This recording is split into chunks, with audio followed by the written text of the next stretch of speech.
Queridos irmãos, bom dia a todos.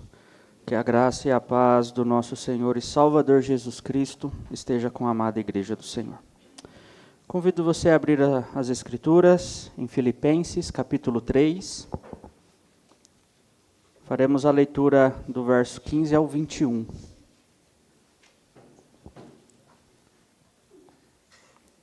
Carta do apóstolo Paulo aos Filipenses, capítulo 3, verso 15 a 21. Façamos a leitura da palavra do Senhor, com toda a reverência que assim ela nos requer. Todos, pois, que somos maduros, tenhamos este modo de pensar. E se em alguma coisa vocês pensam de modo diferente, também isto Deus revelará para vocês. Seja como for, andemos de acordo com o que já alcançamos. Irmãos, sejam meus imitadores e observem os que vivem segundo o exemplo que temos dado a vocês. Pois muitos andam entre nós, dos quais repetidas vezes eu lhes dizia, e agora digo até chorando, que são inimigos da cruz de Cristo. O destino deles é a perdição. O Deus deles é o ventre, e a glória deles está naquilo que deviam se envergonhar, visto que só pensam nas coisas terrenas. Pois a nossa pátria está nos céus, de onde também aguardamos o Salvador, o Senhor Jesus Cristo, o qual transformará o nosso corpo de humilhação, para ser igual ao corpo da sua glória, segundo a eficácia do poder que ele tem de até subordinar a si todas as coisas. Até aqui a leitura da palavra do Senhor. Convido você a fechar os teus olhos, curvar a tua cabeça. Vamos orar mais uma vez. Senhor, estamos diante da leitura da tua palavra. Toda a liturgia do culto nos conduz a este momento, aonde ouvimos a tua voz por meio da tua palavra. Ó Senhor, que o Senhor fale ao nosso coração nesta manhã, de modo que sejamos transformados à imagem e à semelhança de Cristo, nosso Redentor. Conduza-nos neste tempo, que o nosso coração e os nossos pensamentos estejam voltados para o Senhor. Que em nenhum momento nós venhamos a nos distrair, mas que o nosso coração se incline para Ti neste momento. Assim oramos e rogamos as Tuas misericórdias pelos méritos de Cristo, nosso Redentor. Amém. Os irmãos, a carta do apóstolo Paulo à igreja de Filipos é uma carta que ela tem uma temática muito interessante, onde Paulo ele sempre apresenta capítulo após capítulo, ponto após ponto, a temática da alegria. Porém é uma alegria fundamentada e centrada em Cristo. E Paulo, no decurso desta carta, vai relatando e vai nos mostrando como a nossa vida ela precisa ser moldada por Ele. As nossas motivações, as nossas intenções, os nossos afetos, tudo precisa ser modelado por Cristo. Não podemos carregar em nosso coração o orgulho, pois nós temos em Cristo o exemplo da humilhação, como ele registra no 2º capítulo. Cristo deve ser então o nosso alvo. Os nossos olhos, o nosso coração devem estar voltados para Ele. E o que é interessante é que Paulo fala de alegria em um momento de angústia. Paulo ele apresenta esta temática da alegria durante toda a carta. Mesmo Paulo passando por situações complicadas, de prisão, de perseguição e tantas outras angústias. Mas isso nada se compara com a glória do porvir. Nada se comparava com a excelência que há em Cristo, e os seus olhos estavam fitos nele. O que seriam as algemas? O que seria a prisão? Paulo ele mostra no capítulo 3, nos versos 7 a 8, que tudo e todas as coisas são perdas por causa da sublimidade do conhecimento de Cristo, meu, seu, nosso Senhor. Por isso que Paulo ele fala que ele considerava tudo como lixo. Paulo ele considerava todas as coisas deste mundo como lixo. Algumas versões trazem até a expressão esterco, comparado com aquilo que nós temos e ganhamos em Cristo. Cristo, então, ele é apresentado para nós como nosso bem supremo.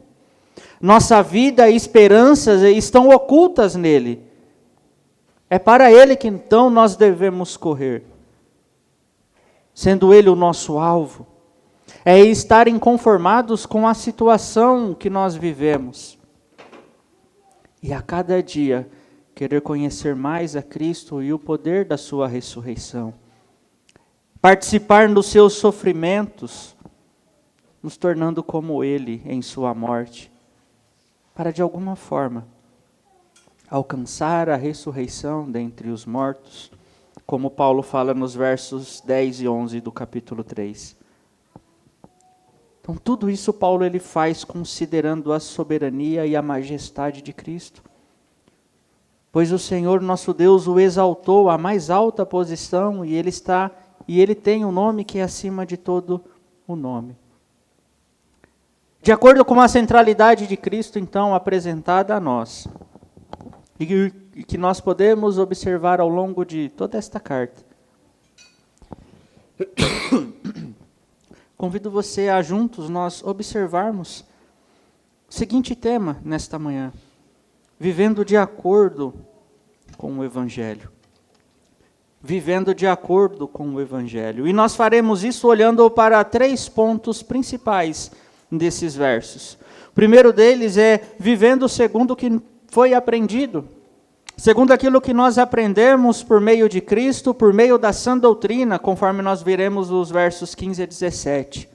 O segundo ponto, nós veremos que nós não devemos viver como inimigos de Cristo, inimigos da cruz de Cristo, nos versos 18 a 19, e por fim, no último ponto, nós veremos então como nós devemos viver como cidadão do céu, verso 20 e 21. Em primeiro lugar, então, meus irmãos, os versos 15 a 17, Paulo ele vai nos mostrar como que nós devemos viver segundo aquilo que foi aprendido. Vamos ler de novo a palavra do Senhor.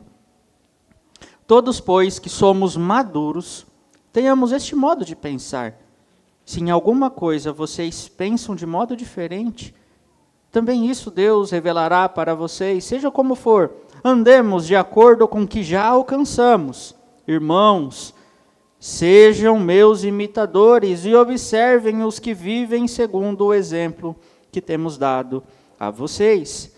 A palavra maturidade aqui, a qual Paulo ele apresenta, vem da mesma raiz da qual ele já usou no verso 12, onde ele fala que não que eu já tenha recebido isso ou já tenha obtido a perfeição. A palavra maturidade usada agora no verso 15 tem a mesma raiz de perfeição utilizada no verso 12. E quando nós olhamos e fazemos a leitura do texto,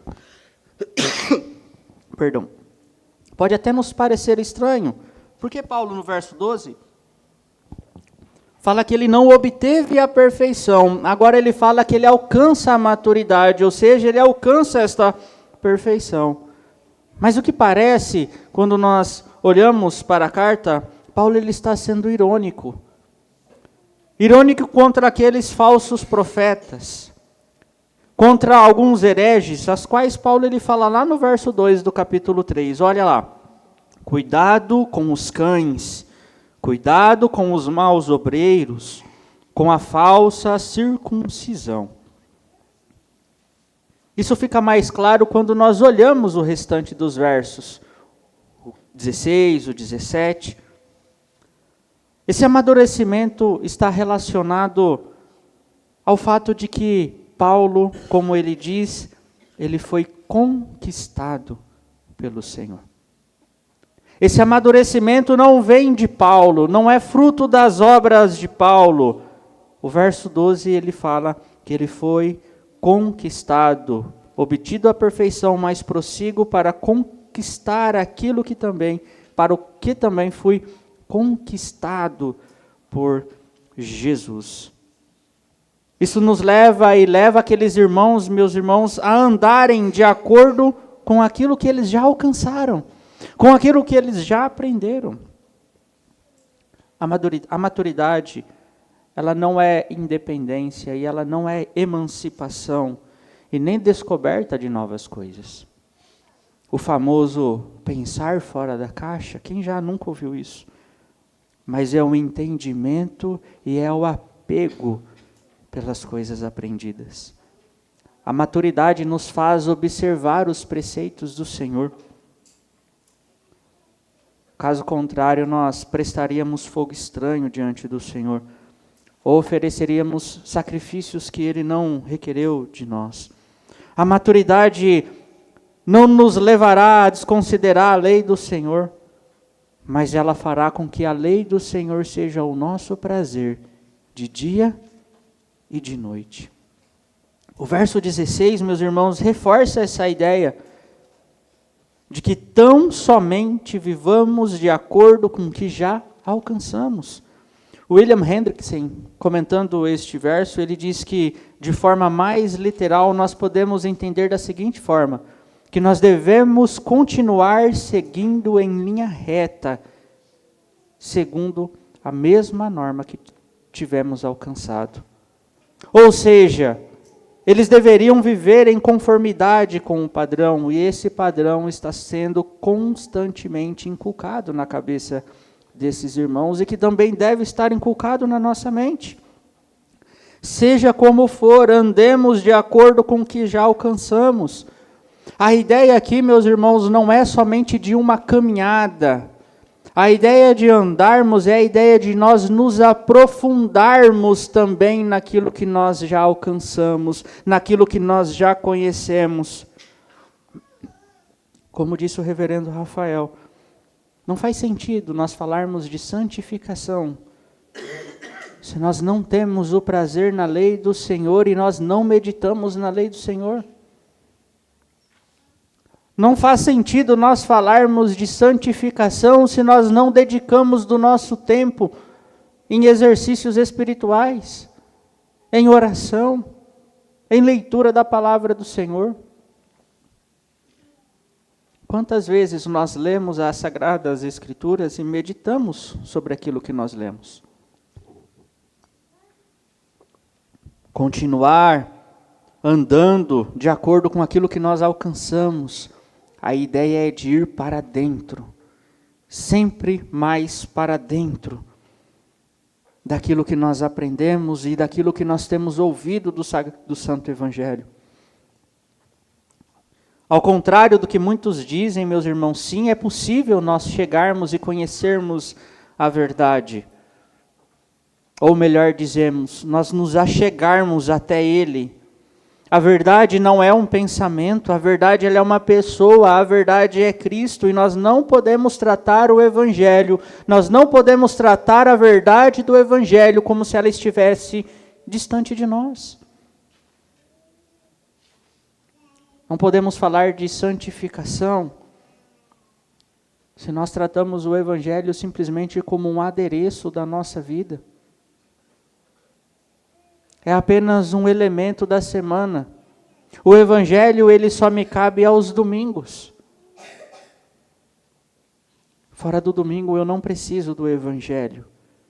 Eu preciso de outras disciplinas, eu preciso de outras coisas para o meu trabalho, eu não preciso do Evangelho. Meus irmãos, quantas pessoas pensam, desprezando assim o senhorio de Cristo, se emancipando dele. Desta forma nós nos comportamos como cães, maus obreiros, falsa circuncisão. As expressões que nós vimos ali no verso 2 do capítulo 3. De pessoas que corrompem o Evangelho com uma sua vida devassa e pervertida. Chegando no verso 17, então, Paulo chama aqueles irmãos para serem seus imitadores. A expressão aqui para imitadores é a mesma expressão utilizada para mímica. Se nós olharmos para o texto de forma isolada, pode até parecer pretensioso, né, da parte de Paulo. Olha, sejam meus imitadores, me imitem, observem o que eu faço, observem como eu me comporto. Mas nós precisamos nos lembrar do que Paulo já havia dito no verso 2, capítulo 5. Seja a atitude de vocês a mesma atitude de Cristo. O que Paulo está dizendo para nós, meus irmãos, é que nós nos tornemos seus imitadores, porque ele é imitador de Cristo. O alvo da imitação não é Paulo. O objeto da imitação não é Paulo, e sim Cristo. É para ele e sobre ele que nós estamos falando, não é sobre Paulo, é sobre Cristo. Até quando nós ficaremos atentos a outras coisas e perderemos de vista Cristo? O fundamento da nossa fé. É para Ele então que nós devemos correr. É com Ele que nós devemos nos parecer. Nós devemos trazer em nosso corpo as marcas de Cristo, para que todos saibam a quem nós servimos e por quem nós fomos conquistados. Isso, irmão, nos mostra que nós devemos viver de acordo com as normas do Evangelho do nosso Senhor e Salvador. O que Paulo está nos mostrando, meus irmãos, é que a maturidade ela está associada profundamente com o viver em Cristo. Não podemos falar de maturidade. Nós não podemos falar de perfeição, a qual Paulo ele fala, desassociados de Cristo, desassociados da obra de Cristo. Gostaria de ressaltar apenas algumas verdades que nós vemos neste texto, e elas precisam estar vivas em nosso coração, e a primeira delas é: a maturidade não é sinônimo de abandono das verdades do Evangelho, pelo contrário, meus irmãos. Quanto mais maduro nós nos tornamos, mais dependentes dele ficamos. Nós precisamos entender que estes ensinos devem moldar a nossa vida por completo. O Evangelho não são os primeiros passos da vida cristã, como muitos dizem. O Evangelho é toda a vida cristã. Nós não podemos reduzir o Evangelho ao simples ABC, mas o Evangelho é todo o alfabeto da vida cristã. E toda a nossa vida deve ser moldado pelo Evangelho. É o Evangelho que precisa me moldar no trabalho. É o Evangelho que precisa me moldar na minha casa, o meu comportamento, no meu relacionamento com amigos na escola, com os meus familiares dentro da minha casa. E isso vem fruto de uma vida entregue ao Senhor Jesus Cristo. A segunda verdade que nós observamos neste texto é que nós devemos viver de acordo com aquilo que nós já alcançamos.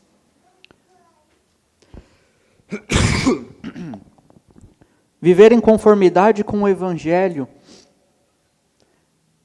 é diferente de um Evangelho que nós muitas vezes conhecemos aí afora.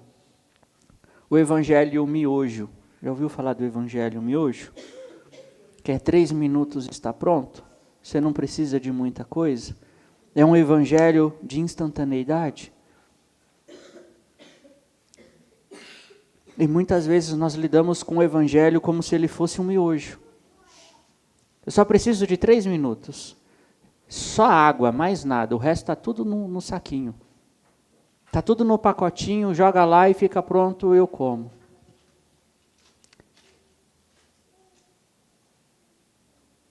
Algo sem reforço, sem dedicação,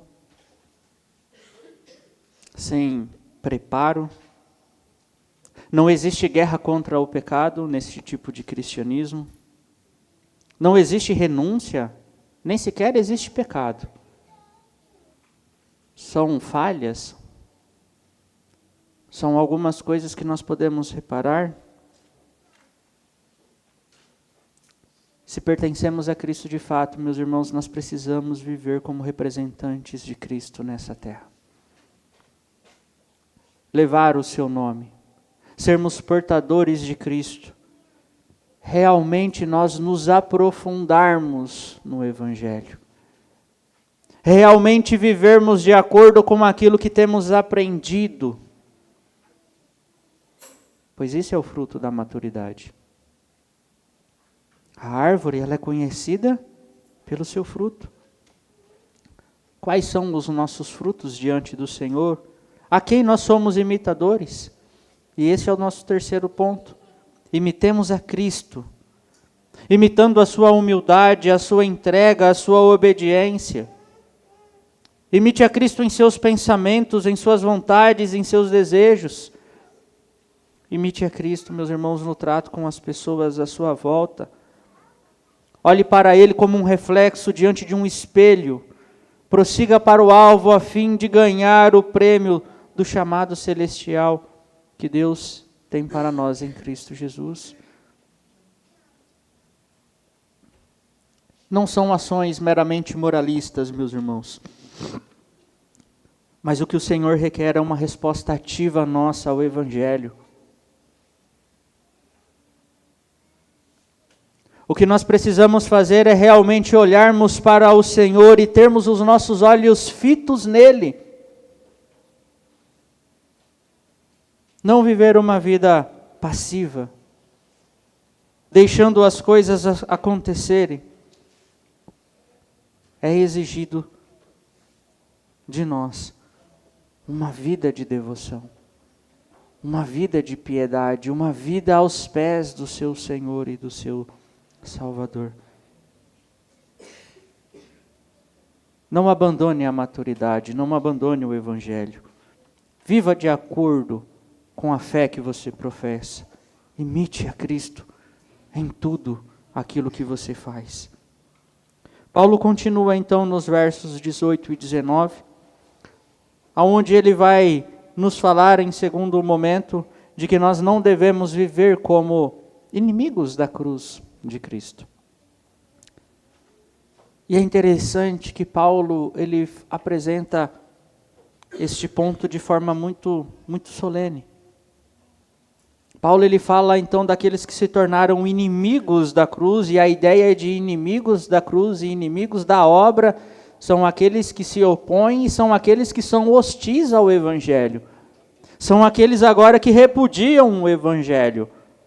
Mas Paulo ele não apresenta isso de forma leviana ou nem de forma jocosa. Pelo contrário, ele apresenta o seu choro. Ele apresenta o seu choro a lembrar desses homens. Homens que caminharam com ele. Homens que peregrinaram juntamente com Paulo. E agora se tornam inimigos da cruz. Paulo então ele fala do fim desses homens. E é fácil nós nos lembrarmos do Salmo de número 1, onde fala que os ímpios são como a palha que o vento leva. E o caminho desses tais são a destruição, os leva à destruição. Ou como também nós vemos no Salmo de número 73, onde o salmista observa o fim dos ímpios e fala que Deus os coloca em lugares escorregadios. os coloca em ruína, e que de repente são destruídos, completamente tomados de pavor. São como um fim de um sonho. Quando você acorda, não se lembra mais dele. O que Paulo está deixando muito claro é que esses homens, esses inimigos da cruz de Cristo, colheriam o resultado da sua impiedade. E não é uma ideia de aniquilação, como alguns erroneamente defendem nesse texto.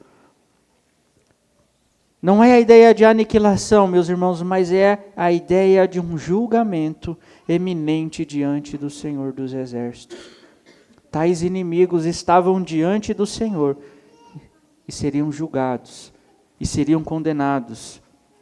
Em seguida nós temos a seguinte descrição: o seu Deus é o estômago, ou em algumas versões, o Deus deles é o ventre. A glória deles está naquilo que deveriam se envergonhar, visto que só pensam nas coisas terrenas. Diferente dos hereges do verso 2, dos cães, dos falsos obreiros, né? Esses homens do verso 2, eles estavam preocupados muito mais com uma justificação por meio da lei do Senhor. O que nós temos agora é a ideia de homens libertinos.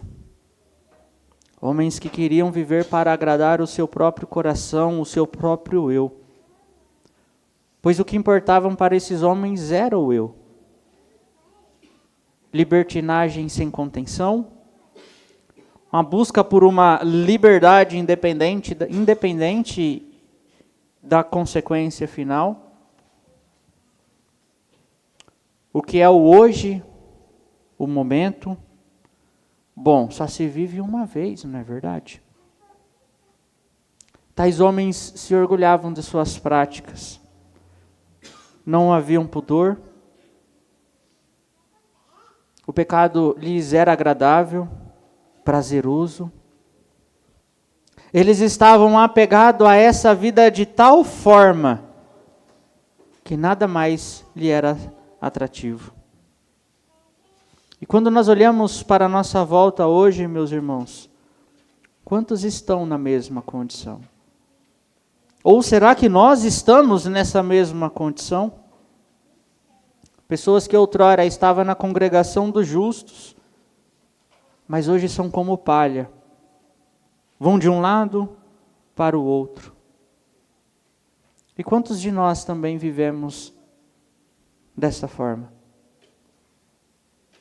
Muitas vezes assombrados pelos pensamentos do nosso dia a dia. Muitas vezes assombrados pelas nossas angústias. Assombrados pelas coisas terrenas.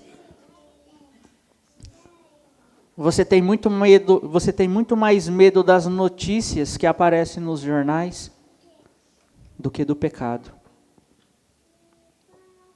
Você tem muito medo, e o seu medo ele é muito maior das guerras, das pestes, do que do Senhor dos Exércitos. Você tem medo dos homens, medo das autoridades terrenas, e não apresenta o mesmo temor diante do Senhor quando peca.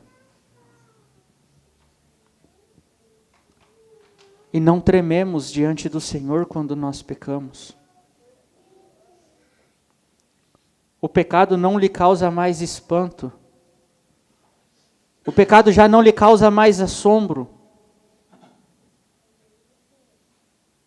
Você tem até orgulho de alguns pecados. Você se orgulha de alguns pecados.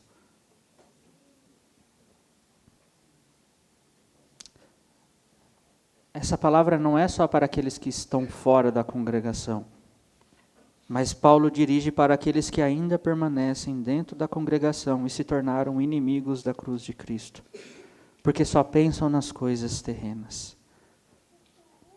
E quando nós olhamos para esse tipo de cenário, o que nos passa à mente? Imitamos a Paulo e lamentamos por esses inimigos? Ou somos aqueles que se sentam e esperam a desgraça iminente? Irmãos, se não for a misericórdia do Senhor, nós estaríamos em condições piores. Da onde Deus te tirou? Da onde Deus te tirou? Do que nós devemos nos orgulhar, senão da cruz de Cristo?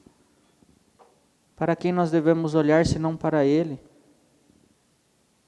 A palavra do Senhor nos alerta, aquele que está de pé, cuidado para que não caia. Por fim, Paulo, ele conclui a sua advertência falando que esses homens só pensam nas coisas terrenas. Já não havia mais o desejo pelas coisas celestes. Eles já não contemplavam mais a sublimidade de Cristo. Já não se encantavam mais pela obra de Cristo, sequer esperavam a volta de Cristo. Não desejavam mais a cidade celestial e muito menos a pessoa que está presente na cidade celestial, que é o nosso Salvador. E observe que Paulo ele vai descrevendo isso até mesmo de uma forma progressiva. Porém, ele começa a falar da destruição, do fim desses homens. E no final ele mostra onde foi o problema desses homens, no verso que nós acabamos de ler, no verso 19. Então ele começa falando do destino deles, que é a perdição, mas no final do verso 19 ele fala onde começou esta perdição. Só pensam nas coisas terrenas. O coração desses homens está apegado às coisas deste mundo. Eles já não desejam mais as celestes. Eles já não desejam mais a Cristo e a sua glória. Esses, diferente de Paulo, não consideram o mundo como lixo. Pelo contrário, encontram muito valor e muita riqueza nas coisas deste mundo. Se encantam pelas coisas deste mundo. Vivem pelas coisas deste mundo. Sentem prazer nas coisas deste mundo. Esses versos precisam mover o nosso coração a uma profunda meditação quanto à realidade da nossa vida espiritual. Nós precisamos sondar, meus irmãos, o nosso coração à luz das Escrituras e considerar os nossos pensamentos, o nosso caminhar. Esses homens que se tornaram hostis, assim se tornaram por pensar nas coisas terrenas. Isso quer dizer que o entretenimento deles estão nessas coisas. O prazer deles estão nessas coisas. Não há encanto mais por Cristo e por sua verdade. Ele já não tem deslumbre mais pela lei do Senhor e nem na meditação dela. Muitos desses não saíram da congregação dos justos, permanecem em nosso meio. Meu irmão, não viva escondido atrás da hipocrisia do seu coração. A sua severidade religiosa não produz efeito na luta contra o pecado. Que a nossa alma, meus irmãos, possa bendizer ao nome do Senhor nesta manhã. Que nós nos lancemos aos pés dele e, como lemos na liturgia dessa manhã, Ele é quem perdoa todas as tuas iniquidades, que sara todas as tuas enfermidades. O convite para nós, meus irmãos, é para que nós nos humilhemos diante do Senhor, diante da sua poderosa mão. Reconhecemos a dureza do nosso coração e o quanto nós estamos encantados pelas coisas deste mundo, pelos prazeres deste mundo, e recorramos a Cristo, e recorramos à sua obra, e recorramos à sua justiça, a sua pessoa bendita. A advertência é para que nós nos lancemos aos pés de Cristo. Não tente resolver o problema. Não tente, você vai causar outros problemas piores. Toda vez que tentamos resolver um problema, criamos outro. Isso desde a queda. Ao invés de Adão reconhecer o seu pecado, o que Adão faz? Foi a mulher que o Senhor me deu. Eva foi a cobra.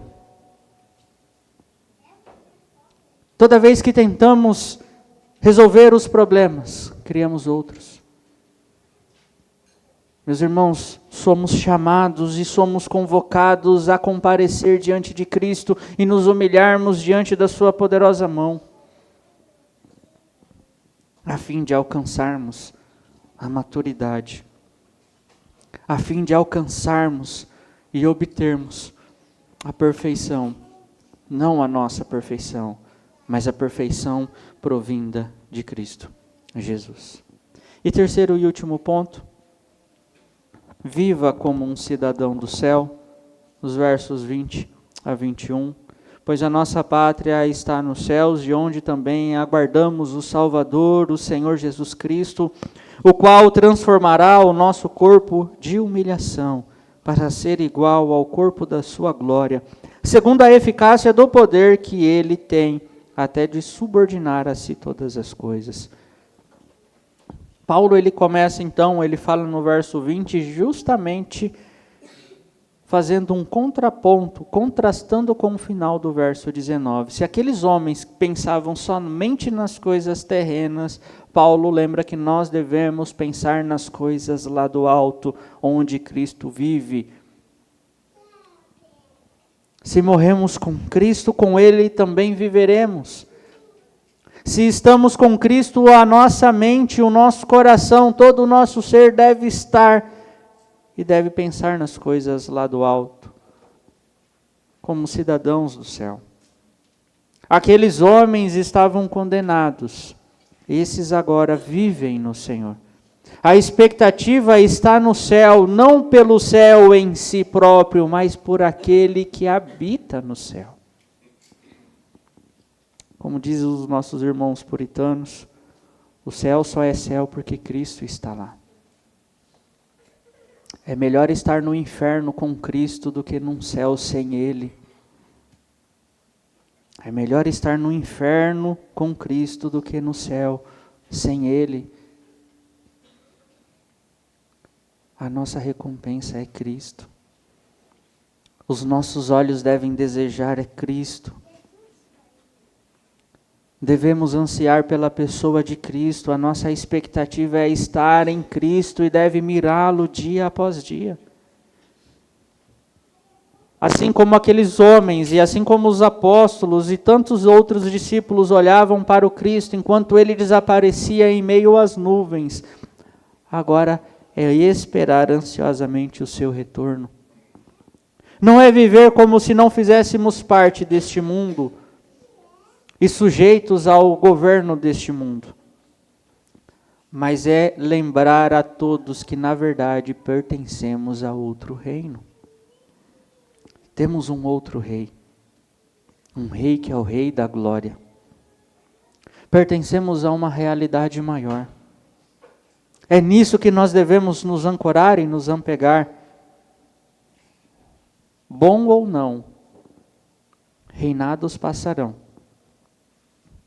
Governantes cairão, poderes serão dissipados, mas o reinado de Cristo, esse reinado é eterno. Podemos muitas vezes nos rebelar contra algum sistema autoritário deste mundo, mas diante de Cristo, meus irmãos, todo joelho se dobrará e toda língua confessará que Cristo é o Senhor. É sobre Ele que estamos e devemos permanecer. Paulo então conclui falando e apontando para uma sólida e uma verdadeira esperança escatológica, para a verdade que este nosso corpo mortal será transformado em um corpo semelhante ao corpo de Cristo.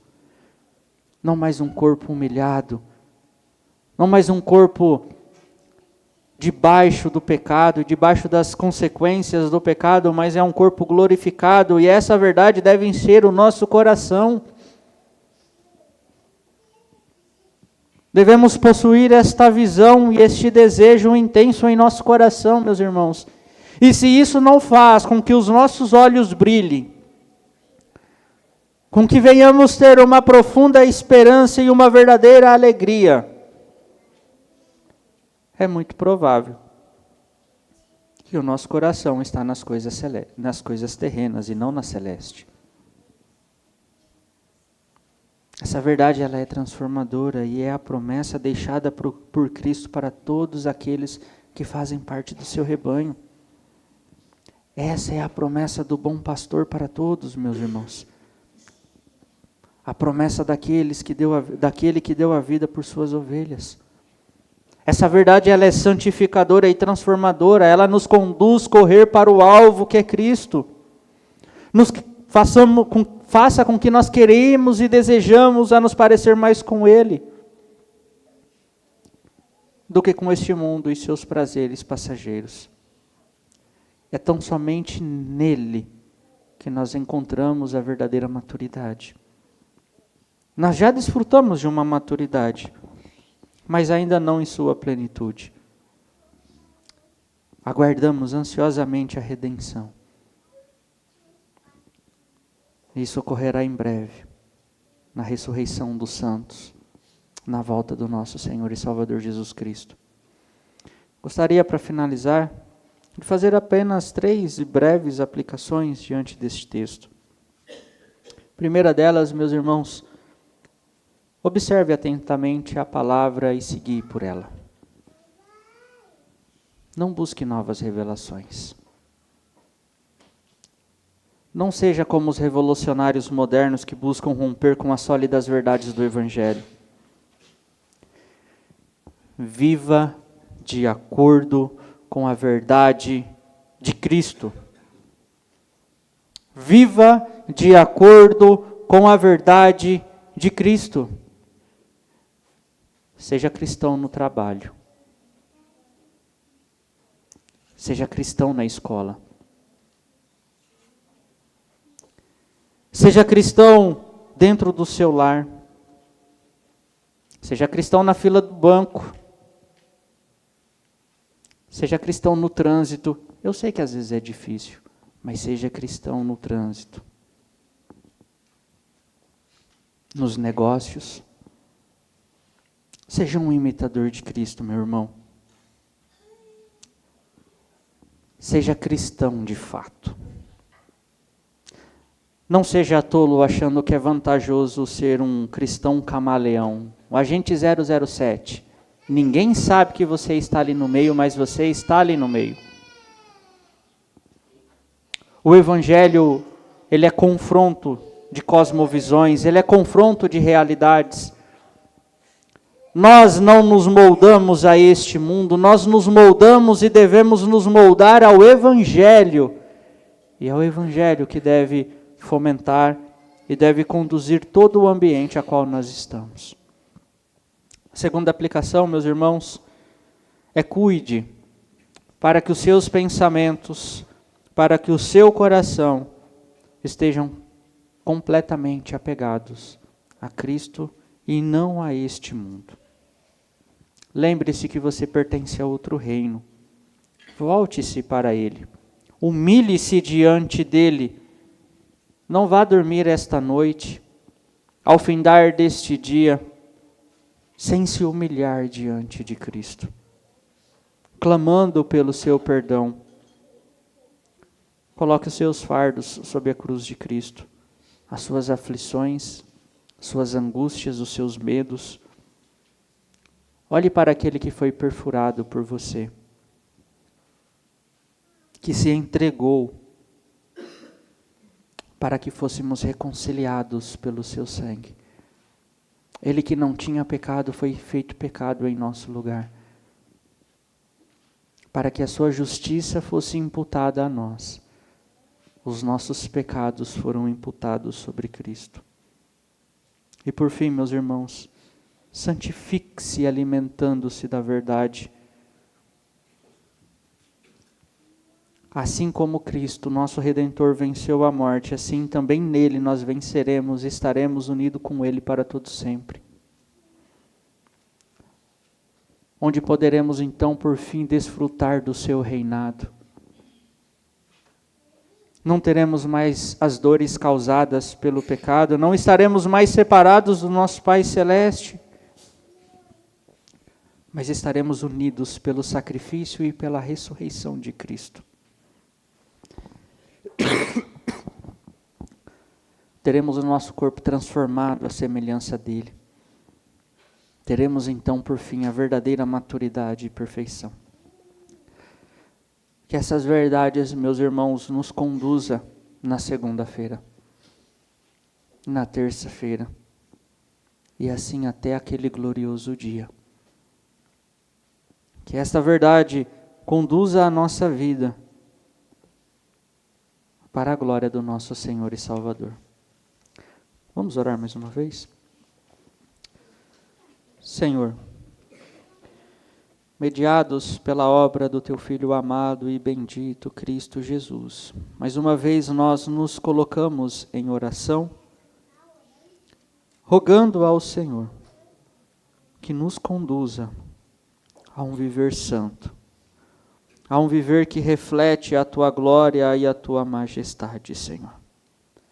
Clamamos o perdão pelos nossos pecados e rogamos para que o Senhor nos transforme dia após dia, para que nós, por meio de Cristo Jesus, alcancemos uma santa e verdadeira maturidade, para que por fim vivamos de acordo com o Evangelho do nosso Salvador. O Senhor opere em nossa mente, opere em nosso coração, nos moldando para a Tua glória, para o Teu santo e bendito louvor. Assim nós oramos, Senhor, por meio de Cristo, por seus méritos. Amém.